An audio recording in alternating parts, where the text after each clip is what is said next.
સુરેન્દ્રનગર જિલ્લામાં વ્યાજખોરોના ચુંગાલમાં ફસાયેલા ગરીબ અને મધ્યમ વર્ગના લોકોની વારે જિલ્લા એસપી પ્રેમસુખ ડેલુ આવ્યા છે। ગરીબોના શોષણની વિગતો જાણવા મળતા જ તેમને તાત્કાલિક વિશેષ ટીમ બનાવી સમગ્ર જિલ્લામાં વ્યાજખોરો સામે કડક ઝુંબેશ હાથ ધરી હતી। ગણતરીના કલાકોમાં જ તમામ તાલુકાઓમાં દરોડા પાડીને વ્યાજખોરોનો સફાયો બોલાવ્યો હતો અને અનેક પીડિતોને આર્થિક ગુલામીમાંથી મુક્ત કરાવ્યા હતા। એસપી પ્રેમસુખ ડેલુની આ માનવીય અભિગમવાળી કામગીરીને બિરદાવતા રાજકોટ રેન્જ આઈજીએ પણ તેમને વિશેષ અભિનંદન પાઠવ્યા છે। અમારી પાસે કાલે બપોરના સમયમાં આવી હતી અને બેન અને બંને નાના નાના દીકરાને લઈને અને બેન જે છે અને ઘરવાળા સાથે એ લોકો સુસાઇડ સુધી કરવાનો વિચાર કરતા હતા। પછી એ લોકો મીડિયામાં અને તમામ જગ્યા જોઈને અને અમારી પાસે આવ્યા। કાલે લગભગ 12 થી 1 વાગ્યાના આસપાસ અમારી પાસે આવ્યા અને કાલે સાંજે 6 વાગ્યા સુધી અમે બેન કોઈ પાસેથી એ લોકો 3 લાખ રૂપિયા વ્યાજ પેટે લીધા હતા અને 3 લાખના એ લોકો 18 લાખ રૂપિયા ભરી દીધા અને બેનનો લગભગ 40 તોલા અને આસપાસનો સોનો જે લગભગ 50 થી 51 લાખનો જે સોનો હતો એ ગીરવી મૂકી દીધો હતો।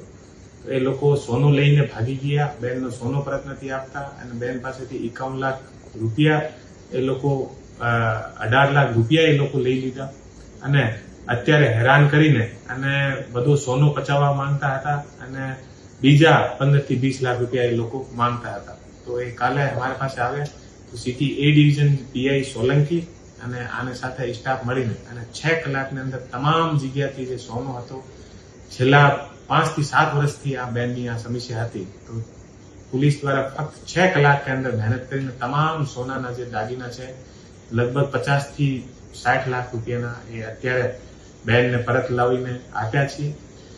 સુરેન્દ્રનગર પોલીસ દ્વારા છેલ્લા 1 અઠવાડિયાની અંદર ચોથો એવો કિસ્સો છે જે મેં એવી રીતે વ્યાજ બટાથી પરિવારને મુક્તિ અપાવી છે। આથી પહેલા થાનગઢના અંદર જે સુરેન્દ્રનગર પોલીસ દ્વારા જે 2 પરિવાર હતા ગરીબ પરિવાર હતા વ્યાજ બટ્ટામાં ફસાઈને અને પોતાનું ઘર મૂકીને અને અહીંયાથી એને ભાગવું પડ્યું હતું એટલા લોકોને હેરાન કર્યા। તો એ લોકો દ્વારા પોલીસ દ્વારા સંપર્ક કરવામાં આવેલ હતો। આ પછી થાનગઢ પોલીસ દ્વારા પણ આ લોકોને બંનેને પોલીસ બંદોબસ્ત આપીને ઘરે મુકાવ્યા। બધો જે વ્યાજ બટા હતા આ લોકોને ઉપર કાર્યવાહી કરીને અને અત્યારે એ પરિવાર ખુશીથી બંને પરિવાર જે છે ત્યાં થાનગઢમાં રહી રહ્યા છે।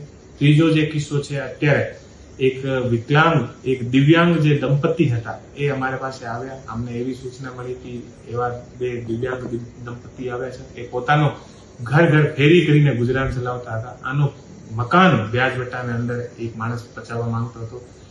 પોલીસ દ્વારા ફક્ત 5 થી 6 કલાકની અંદર આના તમામ ઘરના કાગળિયા પરત અપાવ્યા છે અને કાલે ધ્રાંગધ્રાની અંદર સાંજે હું જયારે ઓફિસના સમય પૂરો કરીને ઘરે જતો હતો તો રસ્તાના અંદર મને એક ઇકો ગાડીમાં એ લોકો સામે આવ્યા અને ઉતરીને ભાગીને અમારી તરફ આવતા હતા તો અમે આને સાંભળ્યા। પછી 10,000 રૂપિયાના વ્યાજના ચક્કરમાં આ માણસના સ્કૂટર અને બધું એ લોકો દ્વારા લઈ લેવામાં આવ્યું હતું।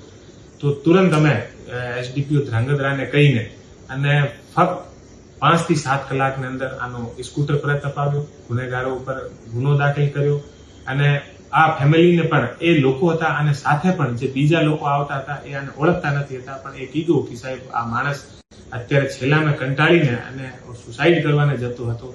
અમે આપણા પાસે લઈને આવ્યા છીએ અને 6 કલાકમાં આનો તમામ જે વસ્તુ હતી આનો અમે લોકો નિકાલ કરી દીધો।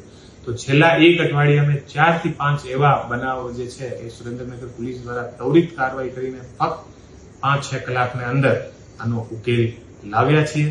અને હું તમામથી એવી અપીલ કરું છું કે કોઈ પણ રીતે વ્યાજ વટ્ટાની અંદર કોઈ પણ માણસ ફસાયેલો હોય કોઈ પણ સુરેન્દ્રનગરમાં બીજી રીતે કોઈને હેરાન કરતા હોય અમારી પાસે આવે અને અમે તુરંત આ માણસને સાંભળીને અને આ ઉપર અમારે ત્યાં ઝડપથી રેસ્પોન્સ મળશે અને તુરંત કાર્યવાહી થશે।